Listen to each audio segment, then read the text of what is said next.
Have you ever lost your shit so bad that you fought a stranger over an ugly ass doll? This is the moment in history everyone collectively decided to throw hands over a 3-inch gremlin that looks like it skipped its meds and ran away from a Pixar storyboard. For anyone blissfully unaware, which is probably like 3 people left on Earth, Labubu is this hideous little rabbit gremlin hybrid from Pop Mart toy line. It's supposed to be cute. Instead, it looks like the love child of Stitch from Lilo and Stitch and a raccoon that's been living in a Mountain Dew factory for 6 years. And yet, somehow, it became the hottest thing since Minecraft in 2011. So earlier this year, Pop Mart released Labubu dolls in the UK. You'd think, cool, it's just a toy drop. Nope. This was full-scale urban warfare.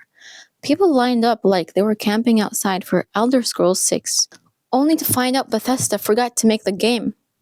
Even security had to get involved because nothing says I value my life like tackling someone over a plastic gremlin with big ears.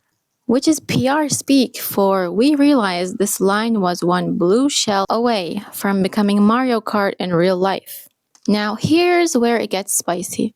Because the second a toy becomes rare and valuable, China swoops in like the final boss in Animal Crossing Scammers Edition and floods the market with counterfeits. Over 100,000 Labubus were seized in China. And these knockoffs weren't even subtle. Some of them looked like they were drawn from memory by someone who'd only heard about Labubu in a dream. Others had paint jobs so cursed they made Five Nights at Freddy's animatronics look wholesome.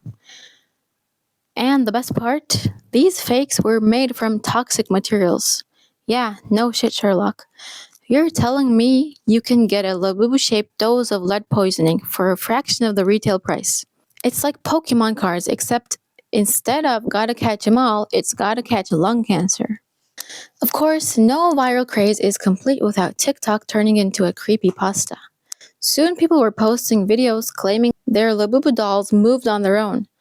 With a face like that, I'd move too. I'd move towards anything that could unalive myself. Then we got YouTube videos with titles like Top 10 Haunted Labubu Sightings. Number 6 will make you poop yourself.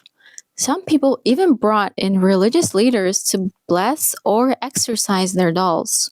Barty Singh, who's a famous Indian comedian, literally had a priest bless hers live on camera. Imagine telling your ancestors you lived in an era where people live streamed plushy exorcisms.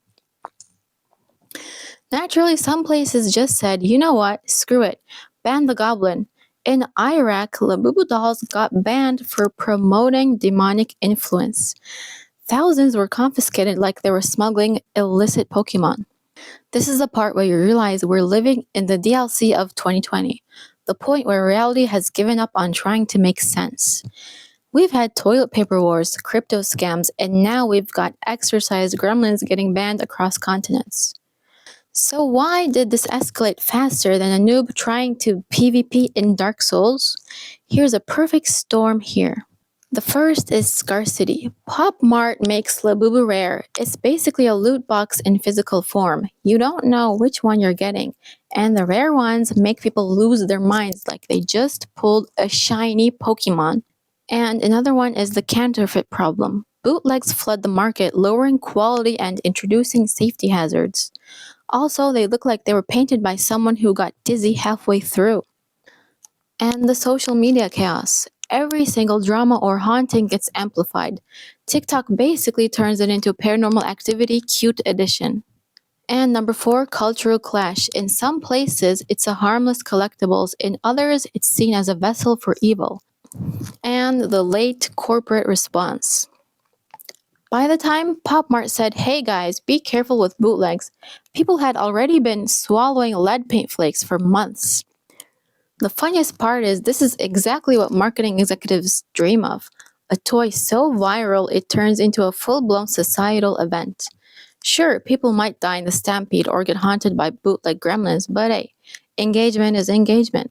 I wouldn't be surprised next year if we see Netflix announce Labubu, the Vampire Hunter. 10 episodes, and in episode 6, the doll teams up with freaking Velma. And I'll watch it for you. I'll take that bullet. At the end of the day, Labubu is just a plush toy. But in 2025, a plush toy can do more damage to the world economy than a poorly timed Fortnite patch. It's a perfect reminder that humanity's greatest weakness isn't war or famine or climate change. It's FOMO over something that belongs in a nightmare. So if you see a Labubu in the wild, my advice is simple. Either run away or capture it and sell it to the highest bidder on eBay. Just make sure you don't accidentally buy one that moves at night. If you've made it this far, thank you and see you in the next one.